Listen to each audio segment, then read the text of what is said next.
الحمدللہ رب العالمین والعاقبۃ للمتقین والصلاۃ والسلام علی سید الانبیاء والمرسلین۔ معزز سامعین کرام، آج کے اس درس کے اندر حضور نبی رحمت صلی اللہ تعالی علیہ وسلم کا یہ حدیث مبارکہ آپ کے سامنے جو ہے وہ پیش کی جائے گی، جس کے اندر اللہ کے پیارے محبوب آقا علیہ الصلوۃ والسلام نے بندہ مومن کی شان کو ذکر فرمایا ہے اور ان کی نشانی بندہ مومن کی ارشاد فرمائی ہے۔ حضور علیہ الصلوۃ والسلام نے ارشاد فرمایا، جس کے راوی حضرت سعد بن ابی وقاص رضی اللہ تعالیٰ عنہ ہے، آپ فرماتے ہیں کہ ان سعد بن ابی وقاص قال قال رسول اللہ صلی اللہ تعالی علیہ وآلہ وسلم عجبا للمؤمن ان اصابہ خیر حمد اللہ وشکر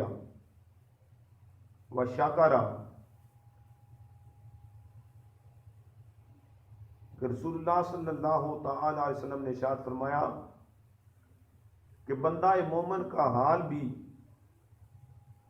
کس قدر عجیب ہے کہ اگر اس کو کوئی بلائی پہنچے تو وہ اللہ کا شکر ادا کرتا ہے، اللہ کی توصیف و ثنا کرتا ہے۔ وَإِنْ أَصَابَتْهُ مُصِیبَةً، اور اگر اس کو کوئی مصیبت پہنچے تو پھر بھی حمد اللہ وصبر، تو وہ اس مالک کائنات کی توصیف و ثنا کرتا ہے، وصبر، اور صبر کرتا ہے۔ فَالْمُؤْمِنُ مِن یُوجَرُ فِی کُلِّ أَمْرِهِ حَتَّى فِی اللُّقْمَةِ یرفعها إِلَى فِی امرأته۔ اس حدیث مبارکہ کا خلاصہ کیا ہے؟ یہ کہ مومن کو ہر حال میں ثواب ملتا ہے۔ اگر اس کے ساتھ کوئی اچھائی کا پہلو نظر آئے تو وہ اس مالک کائنات کی توصیف و ثنا بھی کرتا ہے اور اللہ کی دی ہوئی نعمت پر اس کا شکر بھی ادا کرتا ہے۔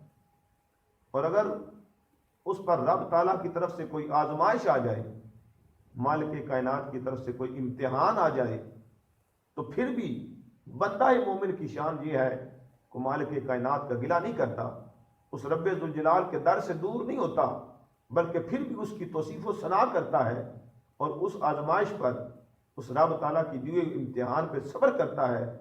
تو حضور علیہ الصلوۃ والسلام نے ارشاد فرمایا کہ مومن کو ہر حال میں ثواب ملتا ہے۔ کیوں؟ جب اس نے نعمت پہ شکر ادا کیا تو مالک کائنات اس کی نعمتوں میں اضافہ فرمانے کا وعدہ کرتا ہے، اور جب اس نے امتحان پہ، اس نے آزمائش پہ صبر کا جو ہے وہ اظہار کیا تو رب کائنات اپنی سنگت کا اس کو انعام دیتا ہے، اپنی میت کا جو ہے وہ اس بندے کو انعام دیتا ہے۔ اس لیے جو بندہ مومن ہے، حقیقی معنوں میں رب تعالیٰ کی ذات پہ ایمان رکھنے والا ہے، جب وہ دونوں صورتحال میں آزمائش ہو تو صبر کرے، نعمت عطا ہو تو شکر کرے، تو اس دونوں صورتوں میں میرا مالک اس پر اپنا رحم و کرم فرماتا ہے۔ اور اس لیے حضور علیہ الصلوۃ والسلام نے ارشاد فرمایا کہ حتیٰ فی اللقمۃ، یہاں تک کہ اس ایک لقمے پر بھی رب تعالیٰ اس کو اجر عطا فرماتا ہے۔ اور وہ لقمہ ہے کون سا؟ یرفعها الی فی امرأتہ، جو اپنے ہاتھ سے توڑ کر اپنی بیوی کے منہ کے اندر ڈالتا ہے، اور اپنی بیوی کے منہ کے اندر وہ رکھنے والا لقمہ جو ہے، میرا مالک اس کو اس کا اجر بھی عطا فرماتا ہے۔ تو یہ شان ہے بندہ مومن کی، جس کو حضور علیہ الصلوۃ والسلام نے اس حدیث مبارکہ کے اندر بیان فرمایا کہ بندہ مومن کی شان یہ ہے کہ وہ ہر حال میں اس رب ذوالجلال کا جو وہ شکر ادا کرتا ہے، اس کی دی ہوئی آزمائش پہ صبر کرتا ہے۔ یہ شان صرف اور صرف بندہ مومن کی ہو سکتی ہے جو حقیقی معنوں میں کلمہ طیبہ لا الہ الا اللہ محمد رسول اللہ پڑھنے والا ہے۔ اللہ کریم اپنے پیارے حبیب آقا علیہ الصلوۃ والسلام کے صدقے ہمیں حضور نبی رحمت صلی اللہ تعالی وسلم کے اس فرمان اقدس پہ عمل کرنے کی توفیق عطا فرمائے۔